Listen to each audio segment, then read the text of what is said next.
गुप्त साम्राज्य। गुप्त साम्राज्य का उदय 3वीं शताब्दी के अंत में प्रयाग के निकट कौशाम्बी में हुआ। गुप्त वंश का संस्थापक श्रीगुप्त 240 से 280 ईस्वी, श्रीगुप्त का उत्तराधिकारी घटोत्कच 280 से 320 ईस्वी। गुप्त वंश का प्रथम महान सम्राट चंद्रगुप्त प्रथम था।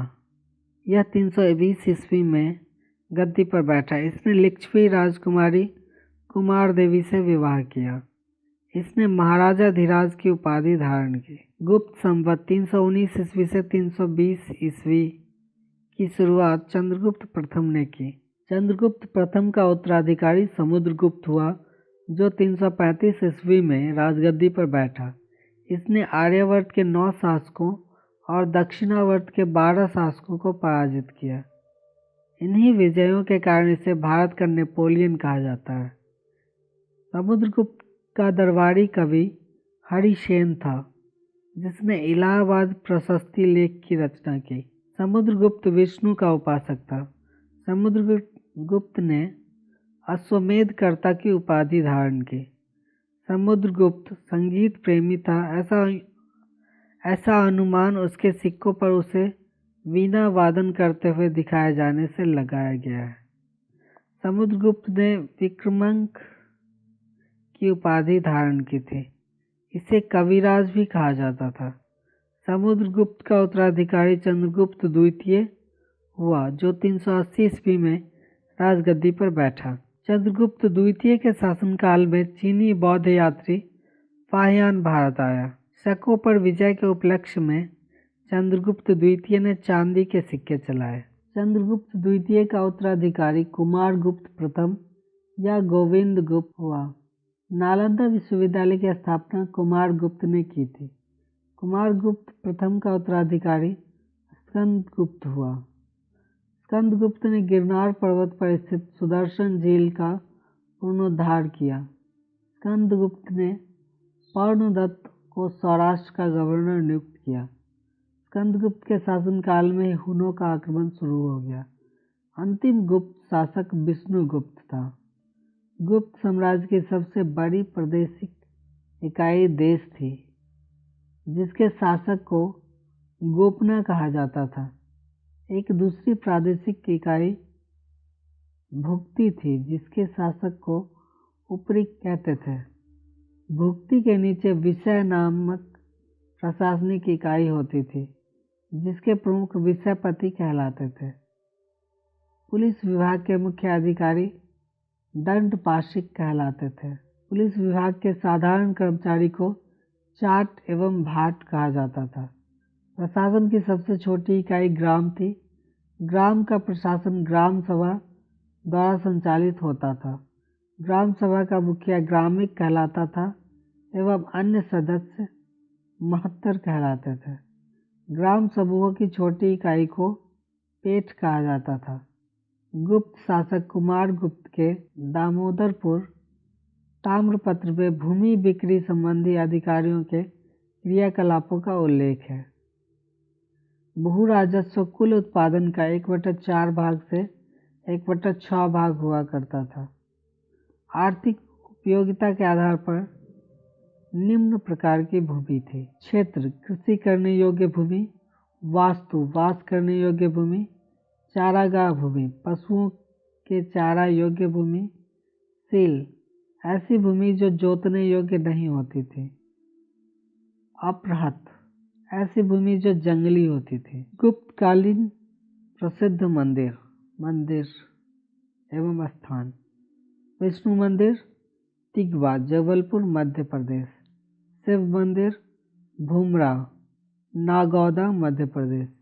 पार्वती मंदिर नैना कुठार, मध्य प्रदेश। दशावतार मंदिर देवगढ़, ललितपुर, उत्तर प्रदेश। शिव मंदिर खोह, नौगाद, मध्य प्रदेश। भीतरगांव मंदिर लक्ष्मण मंदिर, भीतरगांव, कानपुर, उत्तर प्रदेश। सिंचाई के लिए रहट या घटी यंत्र का प्रयोग होता था। श्रेणी के प्रधान को ज्येष्ठक कहा जाता था। गुप्त काल में उज्जैन सर्वाधिक महत्वपूर्ण व्यापारिक केंद्र था। गुप्त राजाओं ने सर्वाधिक स्वर्ण मुद्राएं जारी की। इनकी स्वर्ण मुद्राओं को अभिलेख में दीनार कहा गया है।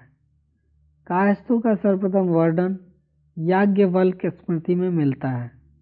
जाति के रूप में कायस्थों का सर्वप्रथम वर्णन ओशनम स्मृति में मिलता है। विंध्य जंगल में सबर जाति के लोग अपने देवताओं को मनुष्य का मांस चढ़ाते थे। पहली बार किसी के सती होने का प्रमाण 510 ईस्वी के भानुगुप्त के एरन अभिलेख से मिलता है, जिसमें किसी भोजराज की मृत्यु पर उसकी पत्नी के सती होने का उल्लेख है। गुप्त काल में वैश्यावृत्ति करने वाली महिलाओं को गणिका कहा जाता था। वृद्ध वैश्याओं को कुट्टनी कहा जाता था। गुप्त सम्राट वैष्णव धर्म के अनुयायी थे तथा उन्हें इसे राजधर्म बनाया था। विष्णु का वाहन गरुड़ गुप्तों का राज्य चिन्ह था। गुप्त काल में वैष्णव धर्म संबंधी सभी महत्वपूर्ण अवशेष देवगढ़ का दशावतार मंदिर है। यह बेतवा नदी के तट पर स्थित है। अजंता में निर्मित कुल 29 गुफाओं में वर्तमान में केवल 6 ही शेष हैं, जिनमें गुफा संख्या 16 एवं 17 ही गुप्तकालीन है। इसमें गुफा संख्या 16 में उत्कीर्ण मरणासन राजकुमारी का चित्र प्रशंसनीय है। गुफा संख्या 17 के चित्र को चित्रशाला कहा गया है। इस चित्रशाला में बुद्ध के जन्म, जीवन, महाभिनिष्क्रमण एवं महापरिनिर्वाण की घटनाओं से संबंधित चित्र उद्धृत किए गए हैं। अजंता की गुफाएं बौद्ध धर्म की महायान शाखा से संबंधित है। गुप्त काल में निर्मित अन्य गुफा बाघ की गुफा है, जो बाघ नामक स्थान पर विंध्य पर्वत को काटकर बनाई गई थी।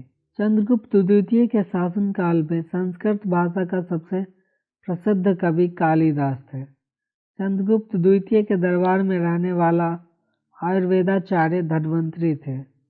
गुप्त काल में विष्णु शर्मा द्वारा लिखित पंचतंत्र को संसार का सर्वाधिक प्रचलित ग्रंथ माना जाता है। बाइबिल के बाद इसका स्थान दूसरा है। इसे 5 भागों में बांटा गया है: मित्रभेद, मित्रलाभ, संधि विग्रह, लब्ध प्रणाश, अपरीक्षाकारित्व। आर्यभट्ट ने आर्यभट्टियम एवं सूर्य सिद्धांत नामक ग्रंथ लिखे। इसी ने सर्वप्रथम बताया कि पृथ्वी सूर्य के चारों ओर घूमती है।